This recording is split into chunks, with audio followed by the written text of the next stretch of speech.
Dans son compte-rendu du Salon de 1866, Zola se dit très déçu par les paysagistes, à l'exception de Pissarro. Il trouve tout d'abord que le talent de Millet et de Rousseau décline. Je cite: Il y a encore deux autres artistes au salon sur lesquels j'ai pleuré, messieurs Millet et Théodore Rousseau. Tous deux ont été et seront encore, je me plais à le croire, des individualités pour lesquelles je me sens la plus vive admiration. Et je les retrouve, ayant perdu la fermeté de leurs mains et l'excellence de leurs yeux.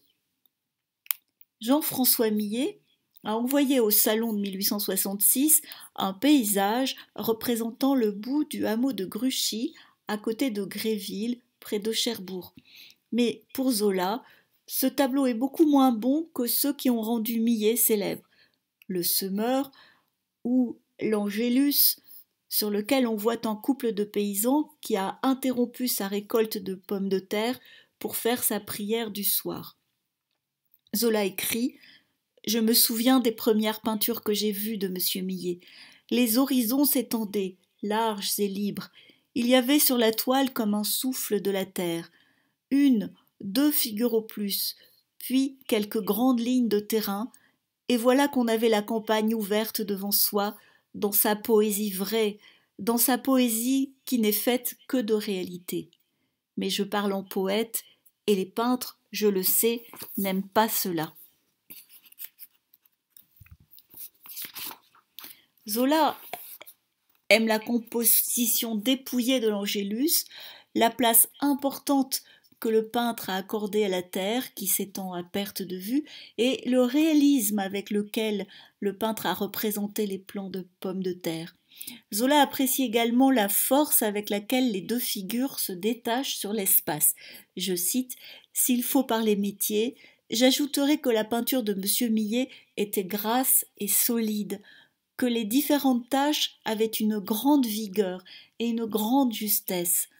L'artiste procédait par morceaux simples, comme tous les peintres vraiment peintres. Et Millet, en effet, a simplifié les deux figures de ces paysans en soulignant leurs attitudes par la lumière, mais aussi en floutant leur visage par un effet de contre-jour, et ainsi il leur a donné une valeur universelle et a transformé une scène anecdotique en icône du travail paysan. En comparaison, dans le hameau de Gruchy, Zola trouve que Millet a manqué de vigueur. Je cite: Cette année, je me suis trouvé devant une peinture molle et indécise. On dirait que l'artiste a peint sur papier buvard et que l'huile s'est étendue. Les objets semblent s'écraser dans les fonds. C'est là une peinture à la cire qu'on a chauffée et dont les diverses couleurs se sont fondues les unes dans les autres.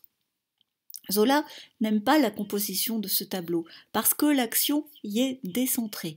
Le premier plan est presque vide et les personnages sont placés au second plan où ils paraissent minuscules.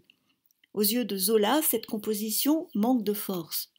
De plus, il trouve que les contours ne sont pas assez nets et que le coloris n'est pas assez contrasté. Pour lui, Millet n'a pas réussi à donner assez de présence et de vérité au monde rural. Je cite: Je ne sens pas la réalité dans ce paysage. Nous sommes au bout d'un hameau et brusquement l'horizon s'élargit. Un arbre se dresse seul dans cette immensité. On devine derrière cet arbre tout le ciel. Eh bien, je le répète, la peinture manque de vigueur et de simplicité. Les tons s'effacent et se mêlent, et du coup, le ciel devient petit et l'arbre paraît collé aux nuages. Zola sent confusément que l'arbre et le ciel nuisent à l'effet de réalité. Et il n'a pas tort. Dans l'Angélus, les paysans avaient le regard tourné vers la terre, car cette terre était finalement le vrai sujet du tableau. Tandis que, dans le hameau de Gruchy, les personnages se détournent de la ferme et de sa cour pour regarder, par-delà l'arbre, l'horizon, où se rejoignent la mer et le ciel. Ainsi, le véritable sujet de ce tableau n'est pas la vie rurale. Le véritable sujet de ce tableau, c'est l'émotion du petit garçon devant le vaste monde que sa mère lui fait contempler.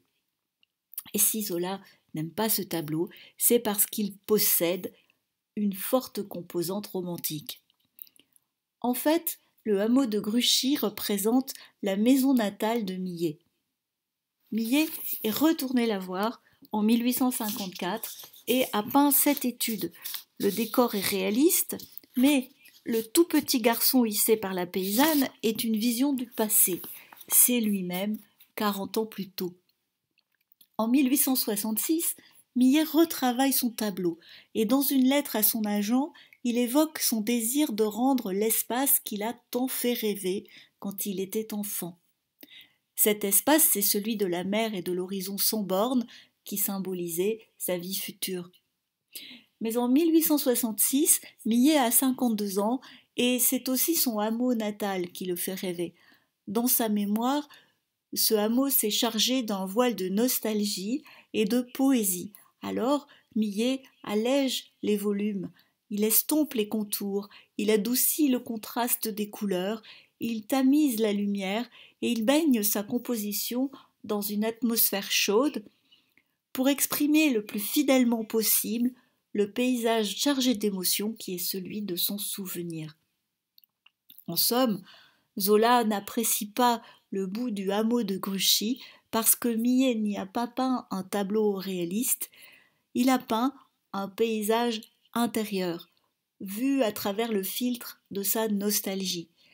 Millet a peint un tableau romantique qui exprime à la fois les rêves d'un tout petit enfant et les regrets d'un homme vieillissant.